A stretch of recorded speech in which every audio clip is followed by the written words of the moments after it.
نحمده ونصلي ونسلم على رسوله الكريم اما بعد فاعوذ باللہ من الشیطان الرجیم بسم اللہ الرحمن الرحیم قال اللہ تبارک وتعالی فی الکلام المجید والفرقان الحمید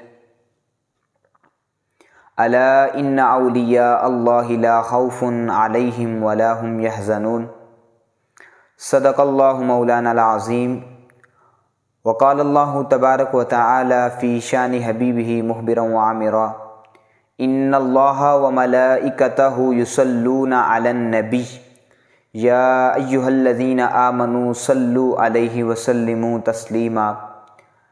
مل کر پڑھ لیجیے الصلاۃ والسلام علیک یا سیدی یا رسول اللہ وعلی آلک واصحابک یا سیدی یا حبیب اللہ۔ محمد کا رسولوں میں ہے جیسے مرتبہ اعلیٰ، محمد کا رسولوں میں ہے جیسے مرتبہ اعلیٰ، ہے افضل اولیاء میں یوں ہی رتبہ غوث اعظم کا، ہے افضل اولیاء میں یوں ہی رتبہ غوث اعظم کا۔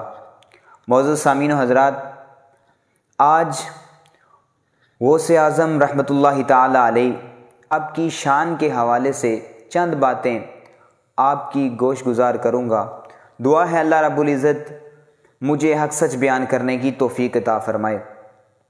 معزز سامعین و حضرات، تمام اولیاء کرام اور ائمہ اہل فکر کا اس امر پر اتفاق ہے کہ امت مصطفیٰ صلی اللہ علیہ وسلم میں صحابہ کرام اور ائمہ اہل بیت کے بعد حضور غوث اعظم رحمۃ اللہ تعالی علیہ کا مقام اور مرتبہ مسلمہ ہے۔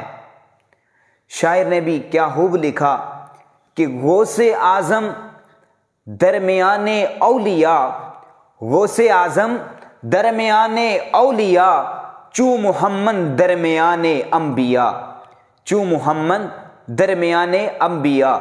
اس شعر کی تشریح میں کچھ اس طرح کرنا چاہتا ہوں کہ حضور صلی اللہ علیہ وآلہ وسلم تمام نبیوں کے تاجدار ہیں اور حضور غوث اعظم تمام ولیوں کے تاجدار ہیں۔ حضور صلی اللہ علیہ وسلم نبوت میں بے مثال ہیں اور حضور غوث اعظم ولایت میں با کمال ہیں۔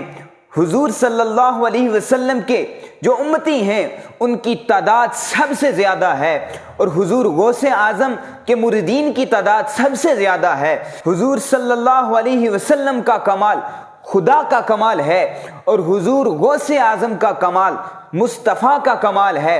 حضور صلی اللہ علیہ وسلم کو دیکھ کر خدا یاد آ جاتا ہے اور حضور غوث اعظم کو دیکھ کر محمد مصطفیٰ یاد آ جاتا ہے۔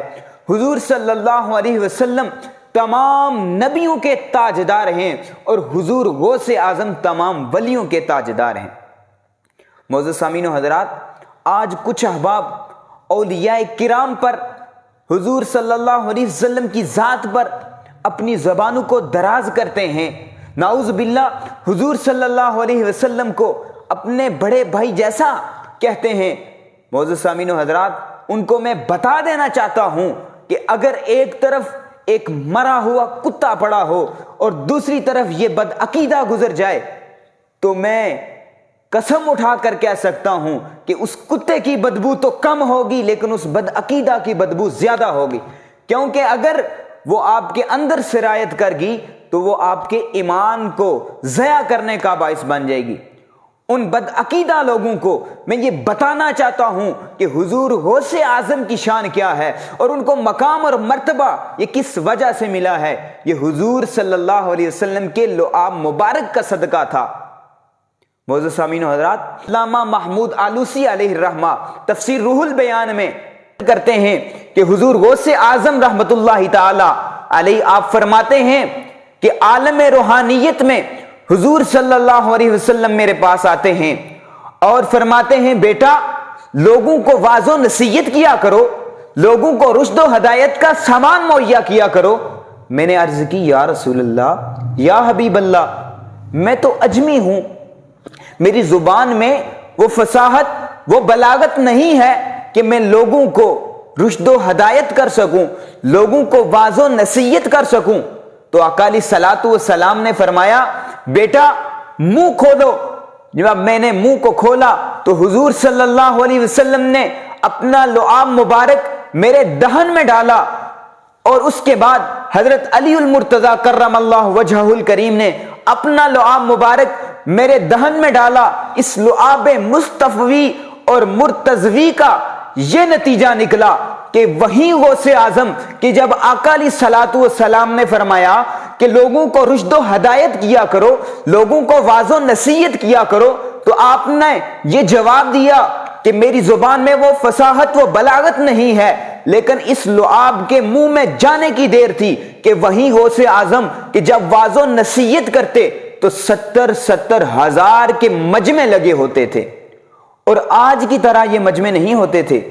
آج تو لاکھوں کی تعداد میں لوگ شریک ہوتے ہیں، لیکن سننے والے ان کو پتہ نہیں ہوتا کہ پیر صاحب نے کیا بیان کیا ہے، اور پیر صاحب کو خود نہیں پتا کہ میں جو بیان کر رہا ہوں اس پر میرا عمل بھی ہے کہ نہیں ہے۔ اسی وجہ سے لوگوں پر وہ تاثیر نہیں آتی، ساری رات بیٹھے رہتے ہیں۔ جب ان مریدین سے پوچھا جائے، ان احباب سے پوچھا جائے کہ پیر صاحب نے کیا بیان کیا، مفتی صاحب نے کیا بیان کیا، تو وہ کہتے ہیں پتہ نہیں بیان کیا لیکن چس بڑی آئی ہے۔ آج لوگ صرف چسے لے رہے ہیں، مزے لے رہے ہیں، لیکن ان کو پتہ نہیں ہے کہ بیان کیا ہو رہا ہے۔ اور غفلت کا یہ عالم ہے کہ فرض نماز جو اللہ رب العزت نے فرض کی ہے، ہم اس سے بھی غفلت کر دیتے ہیں۔ ساری رات محفلیں لگی ہوتی ہیں، لیکن صبح کے وقت پیر صاحب بھی سو جاتے ہیں، مریدین بھی سو جاتے ہیں۔ اگر بالفرض پیر صاحب سے کوئی پوچھ بھی لے حضرت نماز، تو کہتے ہیں ہم تو مدینے پڑھتے ہیں، اور چرپائی پہ سوئے ہوتے ہیں۔ یہ تو آج کے پیروں کا حال ہے اور مریدین کا حال ہے، لیکن میں قربان جاؤں غوث اعظم کی شان پر کہ وہ غوث اعظم جب واضح و نصیحت کیا کرتے تھے تو 70 ہزار کے مجمع لگے ہوتے تھے، اور بعض دفعہ ایسے ہوتا تھا کہ 70 جنازے بیک وقت ان کی مجلس سے نکلا کرتے تھے۔ اتنی تاثیر ہوتی تھی۔ اور یہ بھی لکھا ہوا ہے کہ پہلے شخص کو جس طرح آواز آتی تھی آپ کی، اسی طرح جو آخری شخص ہوتا اتنے بڑے مجمع میں، اس کو بھی ایسی ہی آواز آتی جیسی پہلے شخص کو آتی ہے۔ یہ بھی آپ کی کرامت ہے۔ اور حضور غوث اعظم کی بارگاہ میں جو مجلس میں آ جاتا، اگر وہ مردہ دل ہوتا تو اس کا دل زندہ ہو جاتا، گمراہی کے راستے پر ہوتا تو ہدایت کے راستے پر آ جاتا۔ اور حضور غوث اعظم کو بارگاہ الہ سے مقام محبوبیت حاصل تھا۔ حضور غوث اعظم مستجاب الدعوات تھے، دعا سے تقدیر مبرم بھی بدل جاتی تھی۔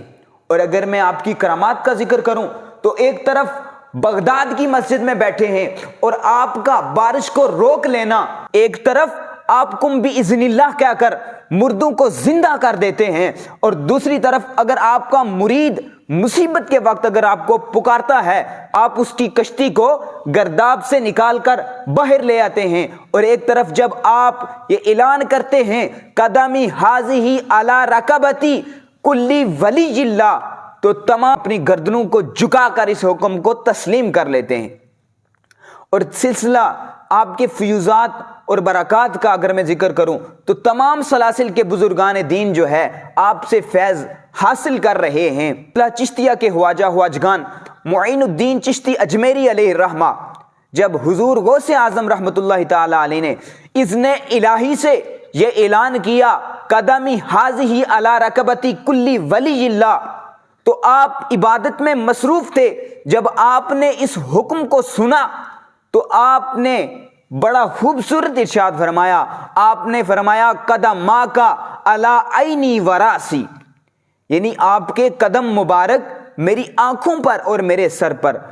الغرض حضور غوث اعظم کا یہ فیض قیامت تک جاری اور ساری رہے گا۔ اللہ رب العزت ہمیں غوث اعظم رحمۃ اللہ تعالی علیہ کی شان کو سمجھنے کی توفیق عطا فرمائے، اور اولیاء کرام نے جو ہمیں تعلیمات دی ہیں ان پر ہم سب کو عمل کرنے کی توفیق عطا فرمائے۔ وما توفیقی الا باللہ۔